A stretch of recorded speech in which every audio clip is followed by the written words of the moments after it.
Bonjour chers poissons, comment allez-vous? J'espère que tout se passe bien pour vous. On va regarder vos énergies du mois d'avril ensemble avec le tarot Marseille Waite et les 22 arcanes majeures du tarot de Marseille. Un petit tarot créateur, c'est BAM Studio. Voilà, vous le découvrirez tout à l'heure. Pour ceux et celles qui ont envie d'aller plus loin après ce tirage, alors il se suffit à lui-même, mais pour ceux et celles qui ont envie d'aller creuser un peu la question, pour ceux et celles à qui ce tirage a particulièrement résonné, on va faire une suite, on va continuer, nous continuerons avec l'After Tarot et l'Oracle Bleu.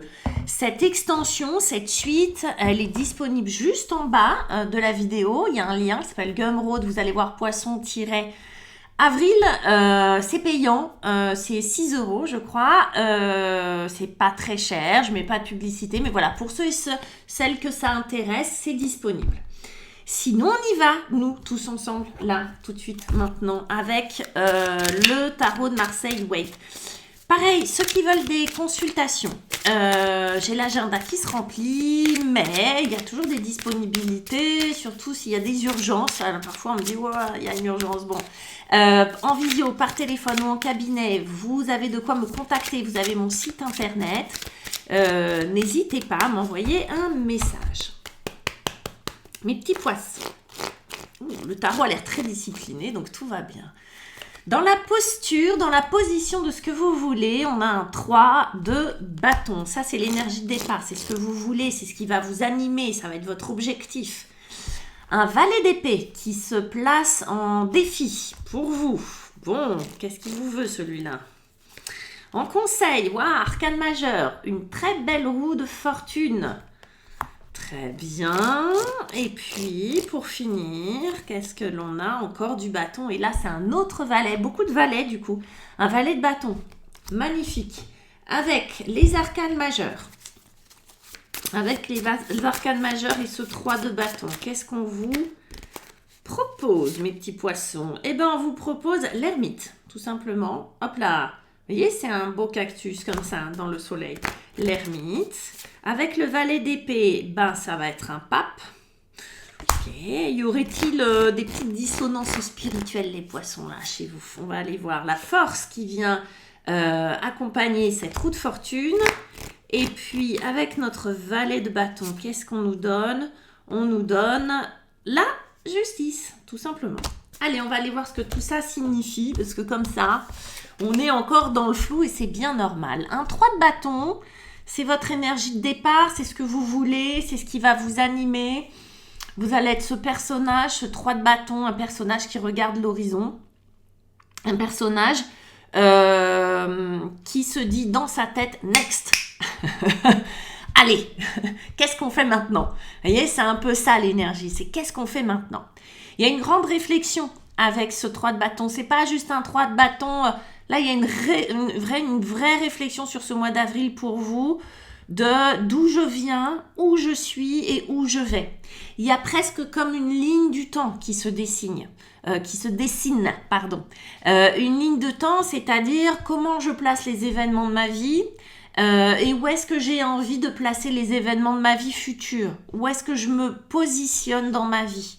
Est-ce qu'il y a encore des choses du passé que j'ai pas réglées, que je dois laisser derrière? Est-ce que il y a mon objectif qui est bien défini ou pas devant? Il y a toutes ces questions-là qui se posent. Le 3 de bâton, on sait le bâton, hein, c'est une énergie de feu, c'est l'énergie qui vient nous enraciner, c'est cette énergie qui donne l'impulsion, donne l'action, c'est une énergie de vie, de survie, créatrice, créative, sexuelle même. Hein. Le bâton, il est là pour vraiment passer à l'action, hein, c'est une vraie motivation. Et ce 3 de bâton, vous voyez le 3, ce trépied là, c'est un chiffre impair, c'est le moment de passer à autre chose. Avant ça, on a un 2 de bâton, on a des choix. Le 3 de bâton, il va un peu plus loin, il sait où il veut aller, il s'apprête au grand saut, il s'apprête au voyage. Vous voyez, devant lui, certainement une terre inconnue, quelque chose qu'il ne connaît pas. C'est un peu comme si on prenait son souffle avant de sauter. Un peu comme si on faisait pause avant de continuer. On est vraiment dans le présent avec ce 3 de bâton, à la fois ancré dans le présent et en même temps on est déjà là-bas et on n'est plus dans le passé. je fais ça, il y a des gens pour qui le passé c'est à droite, à gauche, le futur, vous voyez, mais dans l'idée, on est déjà plus derrière, hein, on a quitté une situation, on est dans une espèce de transition. Avec ça, on a un ermite. Alors l'ermite, vous voyez, il est sous forme d'un cactus qui attend, qui absorbe les rayons du soleil, comme si ce cactus-là, il allait peut-être refléter dans la nuit, il était peut-être phosphorescent, j'en sais rien. Je dis ça parce qu'en fait, l'ermite, lui, il a une lanterne et il vient éclairer des événements du passé. L'ermite, surtout, il cherche du sens. Qu'est-ce qu'il fait sur Terre? Un peu comme si ce cactus se demandait qu'est-ce qu'il faisait sur Terre parmi les autres cactus dans ce désert. Qu'est-ce que je fais là, en fait?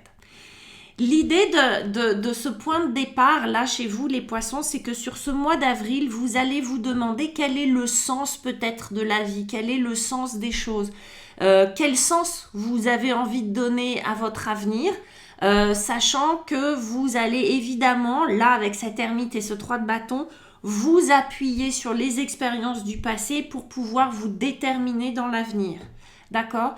Comme si vous vouliez que le passé ait un sens, qu'il soit bon ou mauvais, qu'il y ait de bonnes expériences ou de mauvaises expériences, mais que ce passé soit le terreau, le terrain fertile sur lequel vous allez avancer.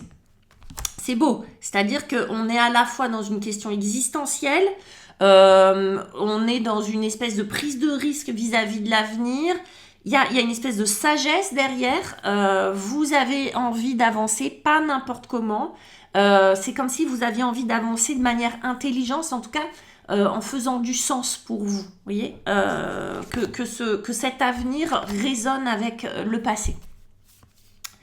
Qu'est-ce qui va vous perturber? Un valet d'épée. Alors lui, il va venir vous enquiquiner, ce valet d'épée. Ça peut être un personnage assez jeune, ou en tout cas avec des caractéristiques un peu désinvoltes, comme ça, un peu jeune. Ça peut être un adolescent qui vient vous piquer avec son épée, qui vient vous dire des mots difficiles, quelqu'un de plus jeune que vous, ou encore une fois, hein, qui a une espèce de désinvolture comme ça, qui utilise les mots avec un peu trop d'insouciance, et ces mots pourraient être blessants, d'accord? Ça peut être donc un personnage qui vient peut-être vous critiquer, avoir une analyse ou un esprit critique, oui, vis-à-vis de ce que vous vous apprêtez à faire, ou dans l'état, ou qui vous dit secoue-toi, parce qu'effectivement, vous êtes peut-être dans une contemplation, je vous dis, hein, avant de reprendre les rênes de votre vie, vous êtes dans une espèce de gestation, comme ça, de digestion. Ce valet d'épée, là, il vient vous piquer un peu, vous dire, allez, t'avances. Ça peut être votre énergie à vous. C'est-à-dire, ce valet d'épée vous contrarie beaucoup. Ça peut être une difficulté à mettre en mots et à penser les choses et à analyser les choses. Le valet d'épée, lui, il est là pour apprendre. Il est là, c'est l'archétype de celui qui apprend. Un valet d'épée, c'est un étudiant, vous voyez, dans l'archétype, c'est ça l'énergie du valet d'épée. Donc c'est pour ça que ça peut être quelqu'un de jeune qui vient vous embêter, qui vient remettre en question vos choix, vos décisions, etc. Mais ça peut être votre énergie à vous, c'est-à-dire votre défi, ça va être d'apprendre de cette situation-là. On l'a vu, hein, il y a le passé avec cette ermite qui cherche du sens, qui veut trouver des réponses à ses questions, qui veut apprendre de ses expériences passées pour pouvoir avancer et ne pas faire les mêmes erreurs sans doute, et puis peut-être pour optimiser. Bon, que ça soit dans une histoire d'amour, dans une avancée de vie professionnelle ou familiale, peu importe, vous voyez, vous l'adaptez à ce que vous êtes en train de vivre. Le valet d'épée, lui, son objectif, lui, c'est d'apprendre et d'assimiler. Et il y a peut-être une peur de ne pas y arriver, d'apprendre, d'assimiler les choses du passé. Il y a peut-être une difficulté à formuler, à verbaliser aussi, parce que les épées, c'est toute la sphère mentale, verbale, encore une fois, analytique, critique. Donc, ce valet d'épée, il vient, c'est peut-être une petite voix intérieure hein, qui est un peu dure avec vous-même, qui vous empêche du coup d'apprendre correctement des expériences du passé parce qu'elle est peut-être un petit peu dure, vous voyez, cette énergie-là. Elle est peut-être un peu, comment on va dire, vous êtes peut-être un peu trop dur avec vous-même, vous êtes peut-être dans l'auto-jugement ou l'autocritique de manière un peu vive, voyez, comme si vous aviez un devoir de réussite, voyez, il est là un peu pour vous titiller à ce niveau-là. Et on a un pape. Et un pape dans le défi, c'est un peu ça aussi. C'est une espèce de... là, on vous met au défi de la foi, évidemment, d'avoir foi dans l'avenir, d'avoir foi dans l'invisible, dans tout ce que vous ne pouvez pas contrôler, maîtriser, parce qu'il y a ce que vous contrôlez, vous maîtrisez, les choix que vous faites, et puis il y a tout le reste.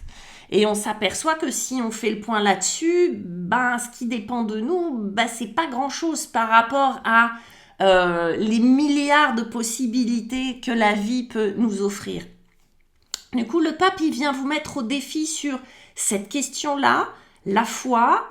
Lui, il vient vous critiquer, il vient vous créer un dialogue mental un peu âpre, d'accord? Et le pape, c'est pareil, le pape, lui, il est là pour créer des projets. Le pape, normalement, c'est quelqu'un qui projette. Hein, le pape pontifique, hein, le pontife, pardon. Le pontife, c'est le pont. Hein, c'est celui qui fait le lien entre le terrestre et le ciel, d'accord, entre ces deux énergies, entre ce qu'il y a de mauvais et le bon, c'est-à-dire il transforme ce qu'il y a de mauvais en bon, d'accord, en vertueux, le cercle vicieux, il le transforme en cercle vertueux. Donc là, c'est un petit peu comme si vous tourniez un peu en rond, vous voyez, vous aviez du mal à trouver le chemin, ça serpente beaucoup, vous êtes un peu perdu sur vos projets, vous êtes un peu perdu, vous manquez peut-être un peu de foi sur vos projets, même si vous avez, vous savez ce que vous voulez au fond. Il y a peut-être des zones d'ombre, des zones de doute sur des projets à long terme, parce que le pape, c'est ça aussi, ce sont les CDI, d'accord, ce sont les projets à long terme. Est-ce que c'est une orientation de vie, de vie de couple, etc., etc. Vous vous posez des questions sur votre orientation, sur votre avenir, en gros, d'accord? Et vous avez une petite voix qui est très critique, qui est très exigeante derrière, d'accord? Comment on s'en sort de c'est pas grave, mais ça peut ralentir, ça peut freiner, ça peut créer des doutes là où a priori vous n'en avez pas besoin. Mais bon, qui ne doute pas? Et puis peut-être c'est une forme de sagesse et d'intelligence le doute, n'est-ce pas? Pour vous aider, la roue de fortune. En gros, pour vous aider, on vous dit, donc c'est un arcane majeur, c'est en plein milieu de votre jeu, donc très importante. Ça veut dire quoi? Ça veut dire que vous passez un cycle. C'est ce qu'il est en train de s'apprêter à faire. Hein. Ce que je vous disais, c'est il s'arrête 2 minutes avant de se jeter à l'eau. Il regarde et dit bon, allez, je vais y aller. C'est ce changement de cycle. Il passe, il laisse le passé derrière. Il s'apprête à un autre avenir, à un autre projet. Il s'attelle à une autre tâche. C'est le changement de cycle avec cette roue de fortune. Mais la roue de fortune, c'est quoi? C'est aussi le destin qui se met en marche. Le destin qui s'enclenche. Tout à l'heure, je vous disais ce qui dépend de vous, ce qui ne dépend pas de vous. Effectivement, avec cette roue de fortune, on vous dit lâche ce fameux lâcher prise. Lâche, tu as rendez-vous avec ton destin. Donc toi, tu as semé des graines, mais après, effectivement, fais le point. Ce qui dépend de moi, ce qui ne dépend pas de moi. Et là, la roue de fortune, elle vient vous parler de ce qui ne dépend pas de vous, mais de ce que vous allez rencontrer sur ce chemin. Vous voyez, cette eau, c'est la même. Ok, vous allez rencontrer des personnages incroyables, fabuleux, mystérieux, pour le meilleur, c'est la roue de fortune, elle est à l'endroit, ok? Et puis il y a la force, et la force, c'est aussi un début de cycle, parce que la force, c'est un numéro 11, c'est le 10 et le 11, d'accord? Donc c'est celle d'après, c'est celle qui passe à l'action. La force, c'est cette main qui dompte la flamme, qui ne se brûle pas en tenant la flamme. La force, c'est vraiment l'apprentissage de... c'est comme si elle apprenait à dompter ces petits animaux qui font peur, là. Vous voyez, ces petites créatures qui sont pas très rassurantes, qui peuvent être drôles, mais pas forcément rassurantes. La force, elle apprend à dompter ce qui lui fait peur. Bah oui, parce que là, vous vous apprêtez à vous lancer dans l'inconnu, à prendre des décisions, à rentrer, à poser des actes dans l'inconnu. Donc, qui dit inconnu, dit appréhension. Alors, ça peut être carrément des peurs, que ça éveille, des appréhensions. Mais l'idée, là, c'est l'idée de la confiance. Qu'est-ce que je maîtrise, qu'est-ce que je maîtrise pas? Et si je maîtrise pas, j'ai plus qu'à lâcher. lâcher prise. Et peut-être que c'est ça, avec cette force que vous apprenez j'allais dire, à maîtriser, à apprivoiser, c'est peut-être ce lâcher prise. Peut-être que vous apprenez à apprivoiser le lâcher prise. Ça pourrait être très très beau, ça, comme objectif sur ce mois d'avril. Et puis évidemment, il s'ensuit quoi? Eh ben, un autre valet, un valet de bâton. On a vu, c'est une guéguerre de valet. En tout cas, ce valet de bâton, il est aussi là pour apprendre. Il est aussi là pour passer à l'action. En fait, il est plus là pour passer à l'action qu'apprendre, mais dans l'idée, c'est cette énergie enthousiaste jeune qui a tout à découvrir. Et le valet de bâton, ben, il est magnifique parce qu'on avait un 3 de bâton. Le valet de bâton, pouf, pouf, pouf, on monte les échelons. Un 3 de bâton, il passe à l'action. Il assure, oui, et en même temps, il a cette confiance en lui. Le valet de bâton, il a cette confiance de débutant, cette chance des débutants. Il a ce côté enthousiaste, il ne s'est pas encore cassé la binette. Il a appris et il va mettre en pratique et il a très très envie de mettre en pratique, vous voyez. Il a pas dans ses valises des choses pesantes qui viennent lui dire attends, non, tu vas te casser la gueule, fais gaffe, etc. Non, le valet de bâton, il passe à l'action, il réfléchit pas, il y a quelque chose qui lui plaît, il va vers. Il y a, je sais pas, une activité qui le passionne, pouf, il s'y plonge, il y va. Il n'y a pas de...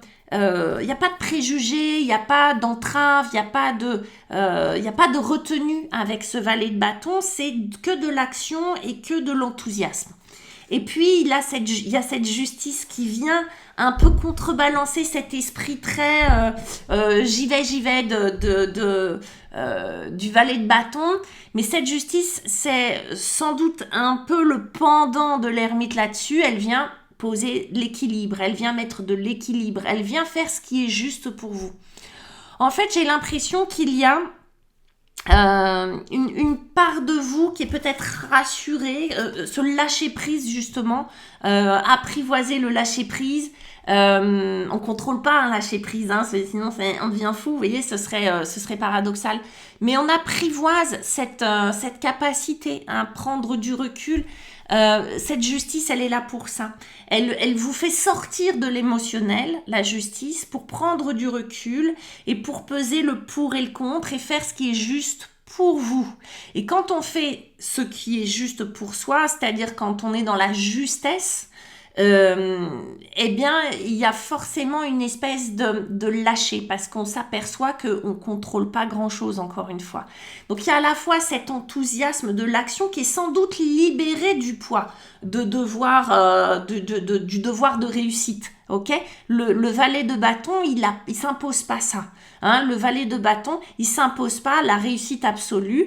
La justice, elle, qui est très perfectionniste pour autant, elle est là, mais elle est là de manière, encore une fois, pas jugeante, pas écrasante, pas pesante, juste pour faire ce pas de côté, pour vous remettre dans l'axe, dans cet axe-là, qui est fait ce qui est juste pour toi, et uniquement pour toi. Le reste, tu ne maîtrises pas. C'est assez beau, mes petits poissons. Mes petits poissons, ça me fait penser à une chanson. On continue. Alors, on regarde un petit peu ce que l'extension vous propose. Encore une fois, vous ne serez pas obligé de l'acheter, encore heureux. Mais regardez un petit peu ce que l'After Tarot vous propose pour continuer, pour affiner, pour approfondir cette lecture. Avec ce 3 de bâton, on a quoi? Oh, c'est mignon. On a encore un valet, c'est un page, mais 2 deniers. Vous allez tous me les faire. Hein. Il manque quoi? Il manque le valet de coupe. On va voir si on l'a. On a un valet de denier. On a un 10 d'épée en défi. Bah ouais. Un petit défi, mes petits lapins. Ah, des coupes. Enfin, un 6 de coupe pour venir vous aider à dépasser ce 10 d'épée. Waouh. Et il revient. On boucle la boucle avec l'ermite. Oh, mais vous êtes des personnages extrêmement sages, extrêmement profonds, extrêmement spirituels, mes poissons. Avec l'oracle bleu et ce page de pentacle. Allez, qu'est-ce qu'on nous donne? Qu'est-ce qu'on nous donne avec ce page de pentacle, les poissons? C'est marrant, ça, la duplication. On va voir ce que ça veut dire. On va voir les infos que j'ai avec ça. La duplication. Avec ce 10 d'épée, on a le monde minéral. la lithothérapie, la gémologie. On a le notaire. Que fait le notaire avec le 6 de coupe? Qu'est-ce que cette lecture nous réserve? Oh, c'est beau! Et on a l'initié avec l'ermite. Je vous dis, hein, l'apprentissage, la sagesse de l'ermite, c'est magnifique. Je vous dis à tout de suite pour ceux et celles qui me rejoignent sur l'extension pour les autres. Likez, abonnez-vous, mettez des messages, mettez-moi vos commentaires surtout. Et puis, je vous embrasse et je vous dis à très bientôt. Bye!